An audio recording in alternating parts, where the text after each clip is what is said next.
L'une des priorités du plan jeune départemental de la Loire est de faciliter l'apprentissage des langues étrangères par les collégiens. Dans cette optique, le Conseil général a souhaité développer leurs compétences individuelles d'écoute et d'expression orale en expérimentant la pratique de la baladodiffusion, c'est-à-dire l'utilisation de MP3 en cours de langue vivante.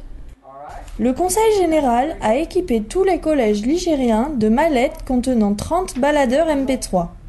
33 collèges ont été équipés en 2012 et les 43 autres collèges du département le sont depuis novembre 2013. L'Académie de Lyon a formé les enseignants à l'usage de la baladodiffusion dans leurs cours.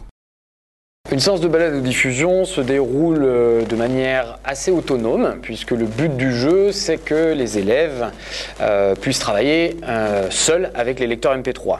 Ils prennent les baladeurs, on leur donne les consignes en début de séance bien évidemment et après ils se mettent au travail.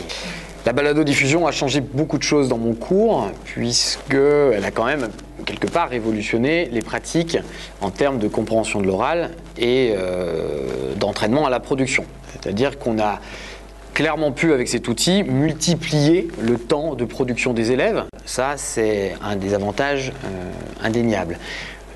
Également, quand on veut les évaluer. Avant, ce n'était pas évident, il fallait les faire passer tour à tour à l'oral. Le fait d'avoir 30 lecteurs MP3 nous permet effectivement d'avoir les productions orales de tous les élèves. Les élèves travaillent en classe à partir de fichiers audio choisis en fonction de leur niveau. Ils écoutent ces extraits avec une consigne précise et ils peuvent également réaliser leur propre production afin qu'elle soit corrigée par l'enseignant. S'enregistrer leur permet d'améliorer certaines compétences. Il est clair que pour eux, ce sont des séances plus dynamiques puisqu'ils sont beaucoup plus acteurs de leur processus d'apprentissage, si je puis dire. Ils sont généralement très motivés pour travailler avec cet outil, puisque voilà, on leur laisse un peu plus de liberté dans leur travail. Mais ces séances-là, ils se sentent vraiment produire. Je pense qu'ils sont plus conscients, clairement, de leur progression. Et ils arrivent à voir qu'ils écoutent, qu'ils peuvent comprendre des choses, mais aussi tout simplement parce qu'ils en font plus. Les professeurs de langue vivante peuvent utiliser le cahier de texte de l'espace numérique de travail Cybercollège 42 pour faciliter les échanges et la mise à disposition de ressources à télécharger. On utilise le cybercollège pour donner par exemple les fichiers qu'on a travaillés en classe en journée, pour que les enfants puissent le réécouter en devoir à la maison le soir, ou éventuellement pour préparer une future séance en les mettant en amont de celle-ci, en leur disant ben voilà, on va travailler sur ce fichier, allez l'écouter une ou deux fois. On est plusieurs dans notre établissement dès le début de l'année à mettre de nombreuses ressources que l'on ne va pas forcément travailler en classe, mais qu'on laisse à disposition des élèves qui voudraient par eux-mêmes aller écouter de l'anglais.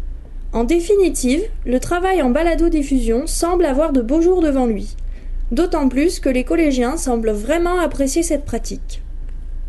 C'est mieux d'utiliser MP3 que faire un cours normal. Un cours normal, c'est un peu plus ennuyant. Voilà, ça nous change des cours d'anglais habituels. Ça change un peu parce qu'on a eu l'habitude de faire les cours en écrit ou à l'oral. Moi, j'apprends plus facilement, je trouve, sur les MP3. Voilà.